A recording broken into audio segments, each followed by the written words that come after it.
Assalamualaikum warahmatullahi wabarakatuh. Halo Sobat Semangat, jumpa lagi di Desmond, The Podcast Semangat One.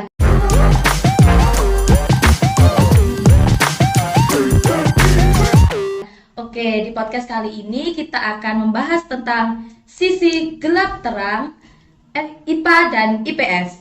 Baik, untuk podcast episode kali ini, perkenalkan saya hostnya Intan Dian Anggreni Dan saya Ika Lavenia akan ngobrol santai dengan narasumber yang sudah hadir di sini.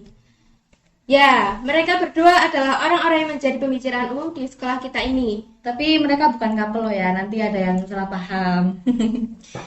Kita kenalkan narasumber kita dulu nih. Pertama yang cantik dulu. Siapa namanya, Kak? Perkenalkan, nama saya Zara Skanur Afifah. Saya alumni kelas 12 IPS 1. Alamat saya ada di Pujon, RT 7 RW 4, Malang 65391. Kalau dari masnya yang paling ganteng di antara kita ini siapa namanya?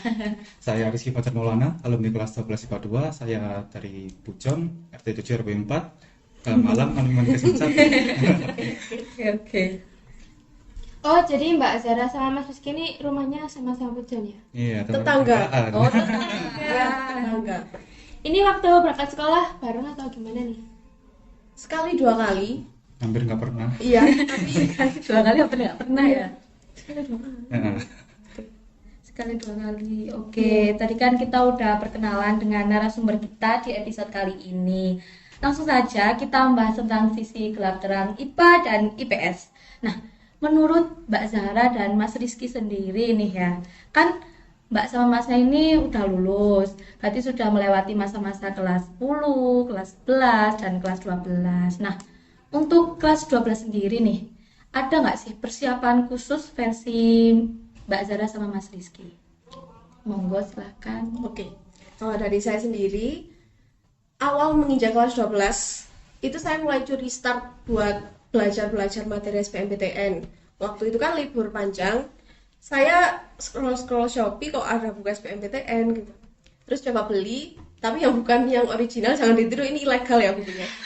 Terus itu saya belinya tuh lumayan miring harganya, pokoknya ada tulisannya bisa dibuat belajar gitu ya.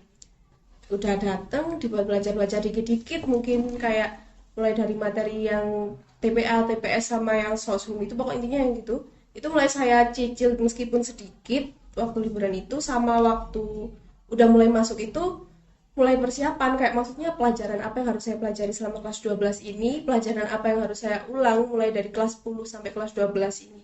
Udah. Kalau dari saya, mulai dari kelas 10 ya, kita planning dulu, kita mau masuk jurusan apa, kuliah apa. Kita planning dulu, terutama planning nggak harus tentang kuliah juga, tentang kerja juga, karena kemungkinan terburuknya kita juga akan kerja gitu. Planningnya tentang kuliah tuh nggak harus kita tanya ke orang-orang saja ya, apalagi zaman kayak sekarang lah, ada HP, kita bisa kepo-kepoin lewat medsos kayak Instagram, Twitter, kita bisa cari juga materinya lewat Twitter, Google, apapun gitu. Apalagi saya kaum gratisan gitu ya. Iya, oke. Lalu saat kelas 12 pasti ada beberapa ujian-ujian gitu kan ya? Nah, ujian apa aja sih yang harus diikuti? Mbak Zahra? Oke, yang utama ujian pastinya yang harus diikuti ujian praktek ya.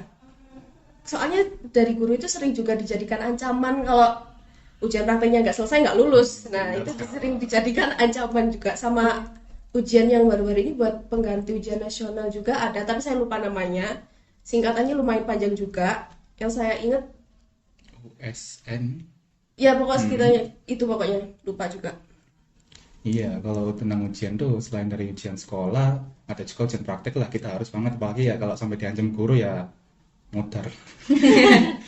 Selain itu juga ada ujian tentang perkuliahan ya, ini UTBK juga harus kita siapkan, karena kita nggak harus berpaku pada, kalau yang beruntung ya, SNMPTN, seleksi jalur rapor. Selain itu juga harus ada ujian mandiri bagi kalian yang mampu buat melanjutkan ke bidang kuliah. Jadi Mbak Masnya ini kuliah di jurusan apa dan di univ mana? Mbak Zahra? Kalau saya di Universitas Politeknik Negeri Malang, ya. jurusan akuntansi manajemen. Kalau Mas Rizky? Kalau saya saat ini sedang menunggu hasil kelulusan dari tes di Telkom University, jurusan informatika. Wah, keren ya ternyata. Nah, kan ini tadi Mbak Zara dari jurusan IPS dengar-dengar bisa masuk kampus lewat jalur undangan SNMPTN. Terus juga Mas Rizky dari jurusan IPA yang sudah membidik beberapa beasiswa buat masuk kuliah juga. Nah, kira-kira ada nggak sih hubungan dari jurusan kuliah yang saat ini ingin dicapai atau mungkin sudah dicapai dengan jurusan waktu di SMA? Dari Masnya mungkin? Kalau korelasi jurusan dengan selama SMA itu tentunya ada ya, karena jurusan sendiri di perkuliahan itu mematok kita SMA kita jurusan apa. Kalau kita IPS loncat ke jurusan yang dikhususkan untuk IPA, tentu saja mustahil kan ya, kecuali kalian mandiri di universitas swasta. Jadi pasti adalah korelasi. Sebagai contoh, saya informatika.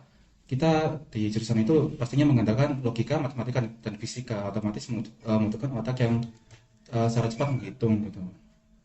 Oke. Kalau saya sendiri, karena jurusan saya IPS, tentu nggak ada korelasi mungkin.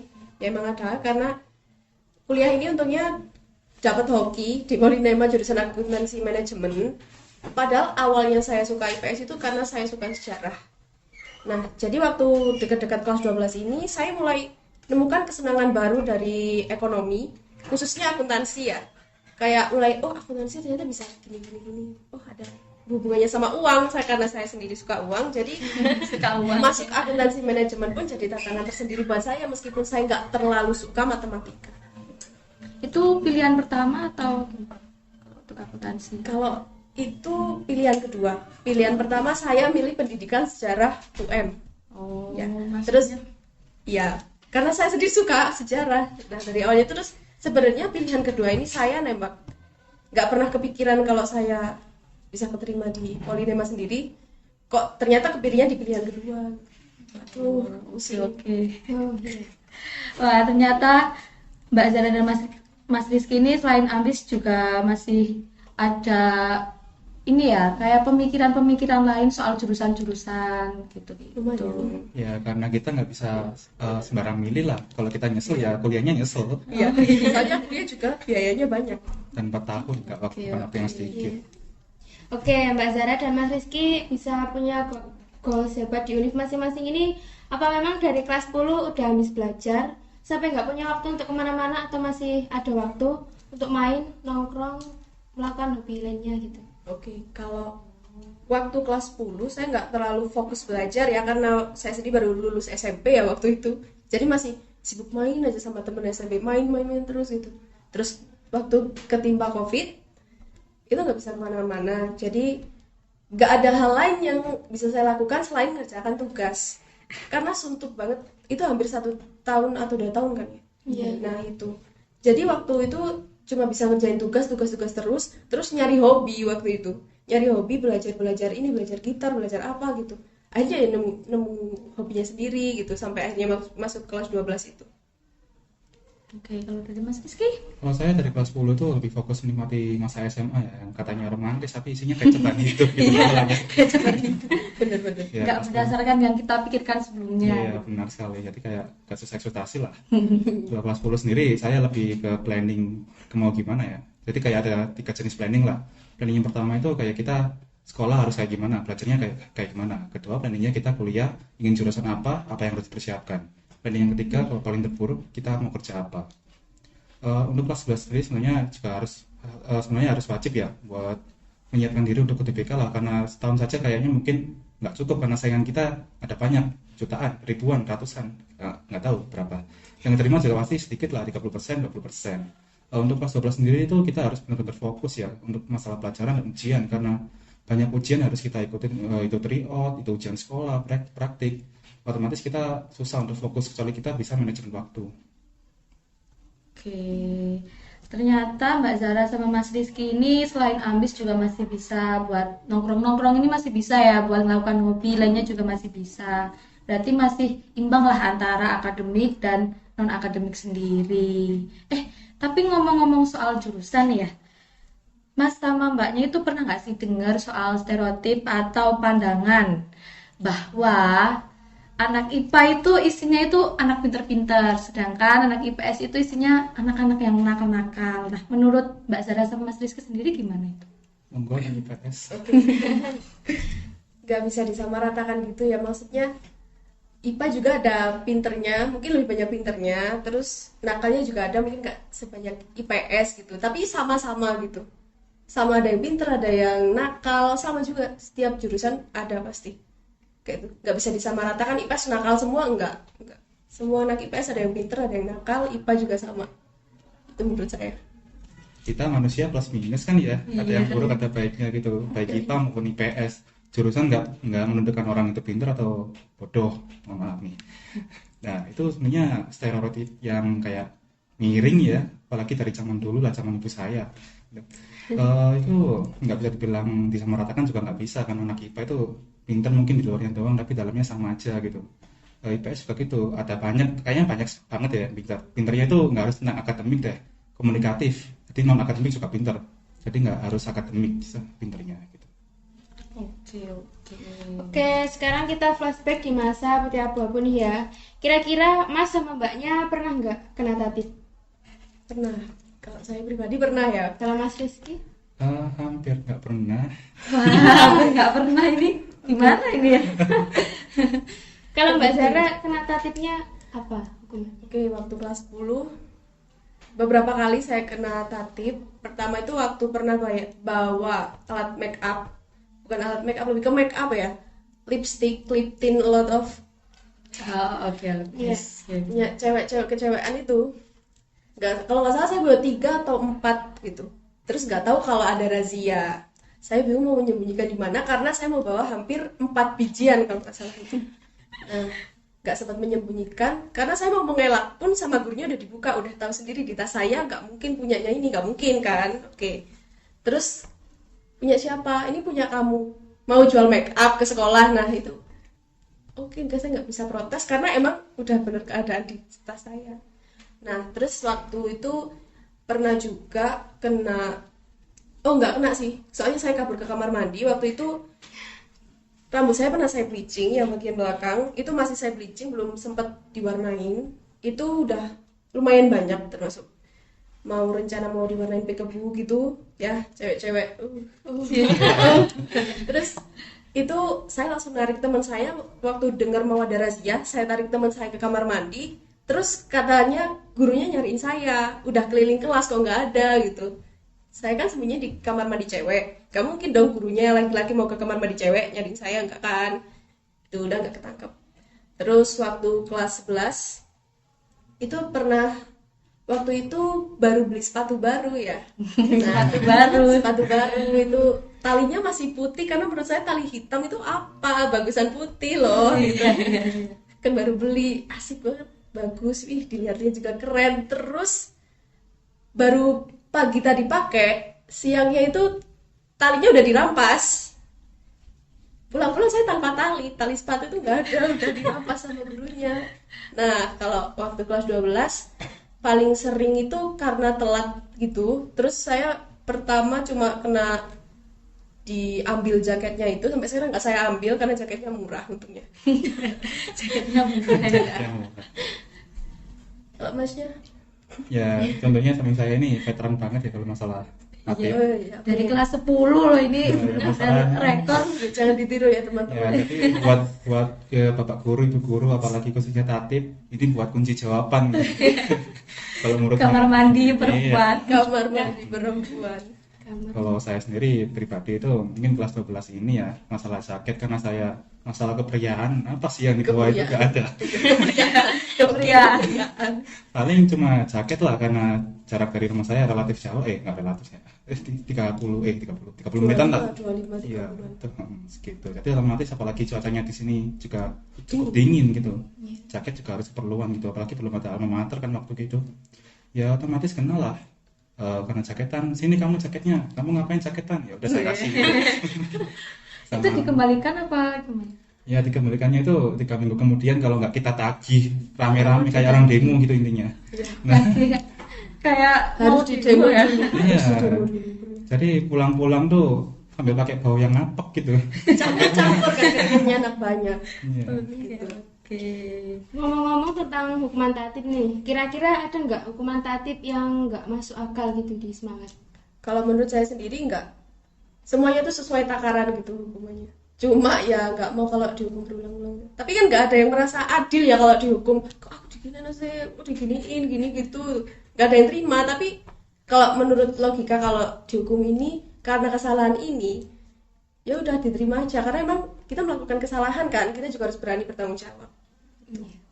Kalau dari saya sendiri, saya nggak pernah kena hukuman sih sebenarnya. Bingung. Ini kok bisa ya 3 tahun nggak pernah kena tatip, nggak pernah kena hukuman? Ya mungkin kalian tahu istilah no life itu kan ya. Oh. Berarti Oke. ya, nggak ada yang masuk akal semua sih, nggak ada yang berat, nggak ada kayak apa hukuman kayak harus duit lah, kerja paksa, enggak sih? Enggak. Sama. Berarti masih aman ya konotasinya kalau di SMA. Oke.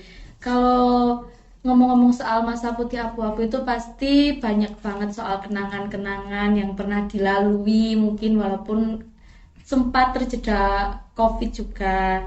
Nah, kalau untuk kenangan-kenangan nih, ada nggak sih kenangan kocak yang pernah dialami selama menjadi warga Semangat? Oke. You first, me first. Ya. Ladies first. Ladies first. Oke. Saya cerita beberapa ya. Yang pertama itu waktu hari Senin itu telat dari rumah saya, soalnya teman saya nungguin saya ya, bermake up segala macem, kasihan soalnya telat. Terus waktu itu telat hampir 15 atau berapa menitan gitu. Di jalan itu udah ngerencanain gimana kalau nanti sepedanya ditinggal di Indomaret dekat sekolah aja, terus kita jalan ke sekolah gitu. Kalau bisa naik pagar deh, loncat pagar gitu. Kalau nggak ada yang lihat di depan gerbang ya waktu itu. Nah, posisinya waktu itu udah jalan dari Indomaret ke sekolah, udah mau belok ke pagar sebelah itu. Kok ada guru di depan gerbang? Sekitar 3 atau 4 guruan. Waktu itu ada guru tatip juga, ada bapak-bapak TU. Saya lupa namanya, tapi saya inget orangnya karena saking malunya saya. Terus waktu itu udah mau masuk ke gangnya itu udah berusaha, duh gimana nih, angkat aku deh gitu kan, mumpung teman saya agak gendut gitu kan, agak kuat gitu. Terus saya suruh angkat, saya sendiri malu soalnya nggak pakai daleman gitu rokan saya kan. Nah itu udah, helmnya dulu, nanti kalau helmnya dulu saya masuknya gimana tambahan gitu, harus udah masuk. Terus udah nggak kepikiran sampai situ, terus nggak naik. Akhirnya guru TU datang, kalian lagi ngapain, sambil bawa absen, dicatat, dicari namanya. Coba nggak apa-apa pak, udah malu soalnya udah rencana dari awal gini sampai dilihat guru gitu, Gagal. Nah itu bukan kocak, memalukan. Nah itu ditanyain, ngapain mau loncat pagar gitu sama gurunya. Saya nggak mau dihukum pak, nggak mau, saya mau telat aja terus masuk kelas gitu.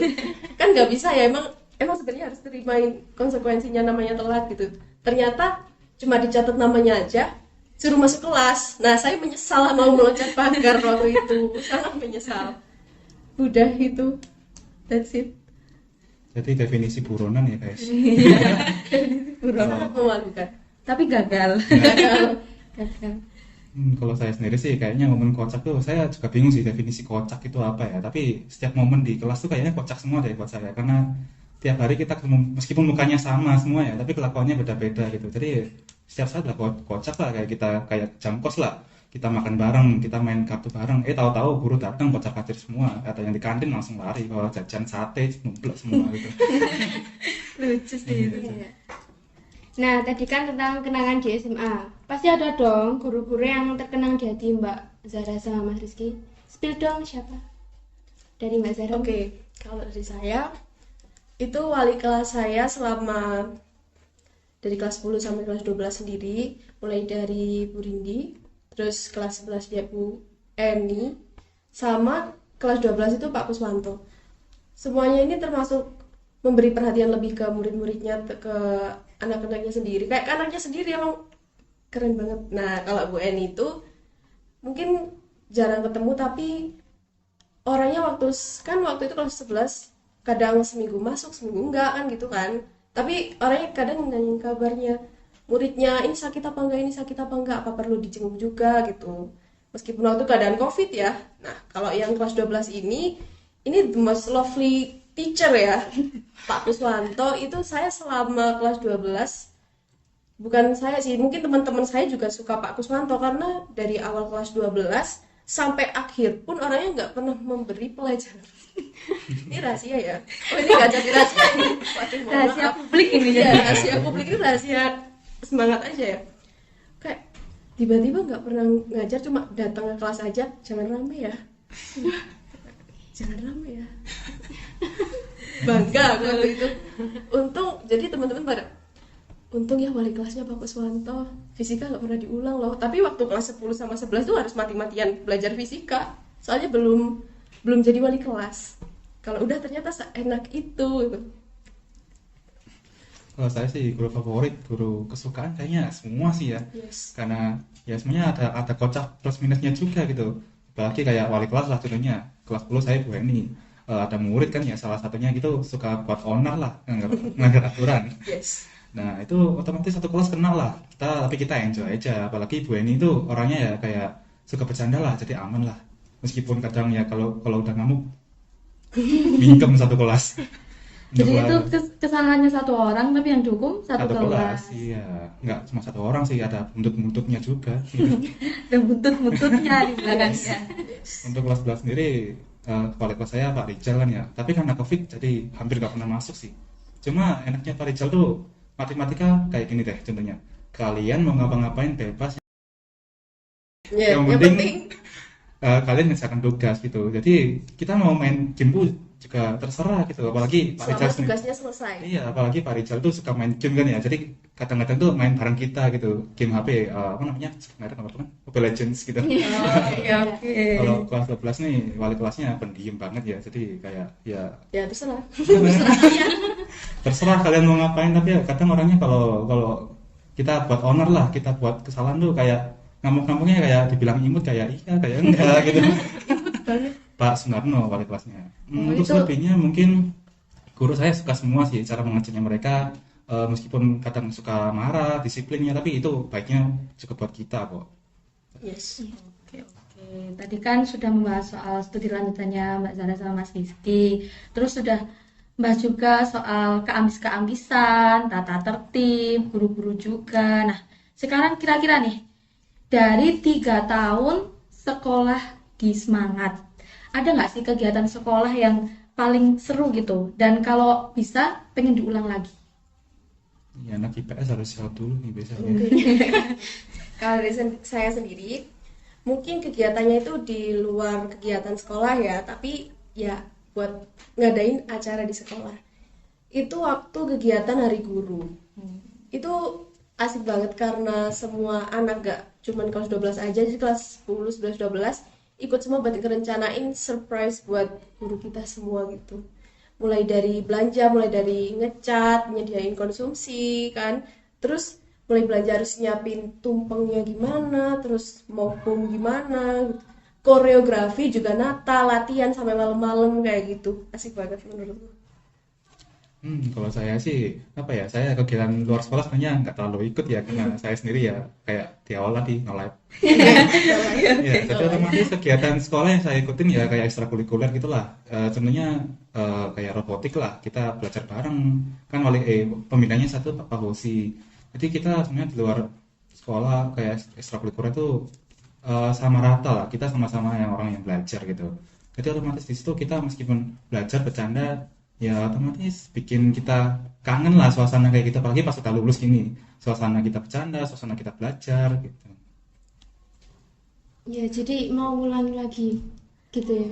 Ya mau ulangi. Ya mau Ya mau banget. absolutely banget. Soalnya kalaupun di univ-univ itu nggak mungkin vibes-nya itu kerasa kayak di Iya, SMA. nggak mungkin. Iya, kayak gitu mungkin lagi banget. kalau Lebih punya. ketat masalahnya kalau Iya, bisa. bener. Nah, jadi dari podcast ini kita tahu sisi gelap terang IPA dan IPS.